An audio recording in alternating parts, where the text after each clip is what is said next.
भारत में हर साल लगभग 1000 बार भूकंप के झटके रिकॉर्ड किए जाते हैं। इनमें से कुछ अधिक तीव्रता के होते हैं, कुछ कम तीव्रता के होते हैं, लेकिन एक आकलन के अनुसार लगभग 200 से 250 झटके ऐसे होते हैं जो लोग महसूस करते हैं। भारत का 59% जो इलाका है वो हाई रिस्क जोन में आता है, जिसमें हिमालय के जो इलाके हैं वो आते हैं।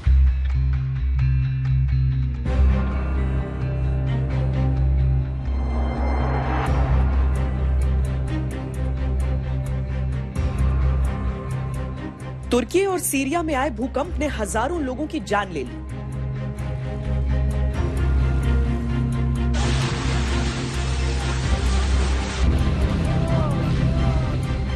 गिरती हुई इमारतों के साथ धूल का जो गुबार उठा वो चिंता के बादल में बदल गया और चिंता सवालों और आशंकाओं में बदल गई।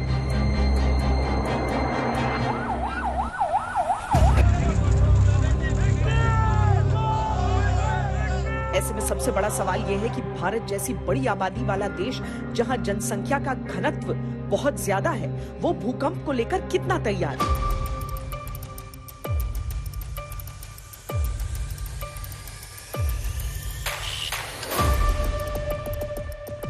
सरकार के अनुसार भारत का लगभग 59% क्षेत्र भूकंप के हिसाब से बेहद संवेदनशील है। भारत में भूकंप आशंकित क्षेत्र को सरकार ने 4 जोन्स में बांटा है। 8 राज्यों और केंद्र शासित प्रदेशों के शहर और कस्बे जोन 5 में आते हैं, जिसमें सबसे ज्यादा तीव्रता वाले भूकंप का खतरा है। दिल्ली एनसीआर जोन 4 में है, जो खतरे के हिसाब से दूसरे नंबर पर आता है। जैसा कि आप देख रहे हैं मैप में, ये जो जितना भी रेड एरिया है, including north east and Andaman Nicobar islands, north Bihar और ज्यादातर हिस्से हैं उत्तराखंड के, कुछ हिमाचल प्रदेश, कुछ जे&के और कच्छ रीजन, ये सब जोन 5 है, जो कि मोस्ट अर्थक्वेक प्रोन एरिया है। दूसरे नंबर पे जो आप ऑरेंज कलर देख रहे हैं, ये तो ऑरेंज और रेड मिला के आपका हिमालयन पूरा रीजन जो है, हिमालय उसी में आता है। जो ऑरेंज पूरा दिल्ली का एरिया भी आ जाता है। बिल्कुल, दिल्ली भी जोन 4 में है और इस एरिया में हमेशा आशंका बनी रहती है अर्थक्वेक्स की।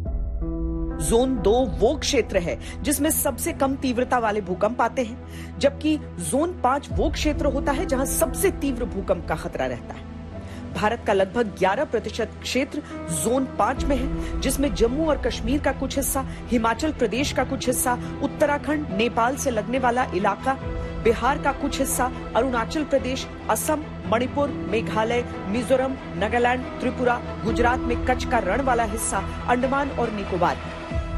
ये वो क्षेत्र हैं जो जोन 5 में आते हैं। इसके बाद देश का 18% हिस्सा जोन 4 में है, जिसमें जम्मू और कश्मीर के बाकी हिस्से, लद्दाख, दिल्ली एनसीआर, सिक्किम, उत्तर प्रदेश का उत्तरी इलाका, बिहार और बंगाल में सुंदरबन के आसपास का क्षेत्र, गुजरात के रण ऑफ कच्छ के बाद का बाकी इलाका, महाराष्ट्र में मुंबई के आसपास वाले क्षेत्र को जोन 4 में रखा गया। जोन 5 के बाद भूकंप का सबसे ज्यादा खतरा इसी क्षेत्र में है। दिल्ली एनसीआर के हिस्से में यमुना नदी के पास वाले इलाके में सबसे अधिक खतरा बताया गया।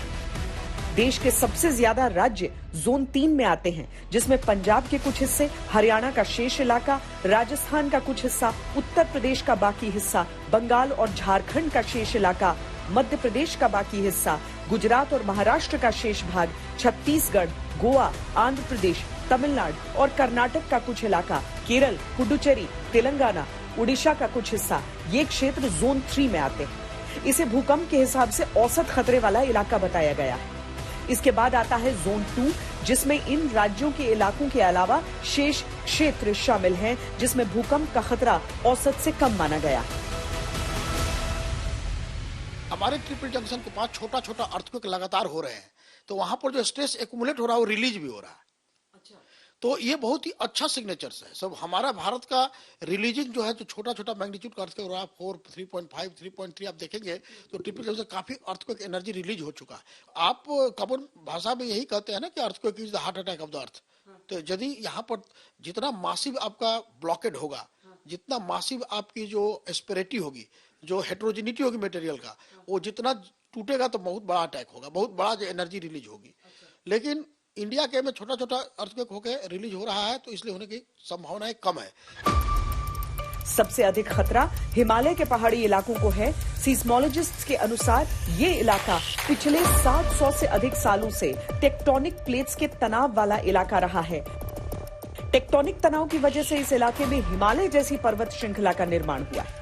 विशेषज्ञों का मानना है कि ये टेक्टोनिक तनाव अभी और 200 वर्षों तक जारी रह सकता है।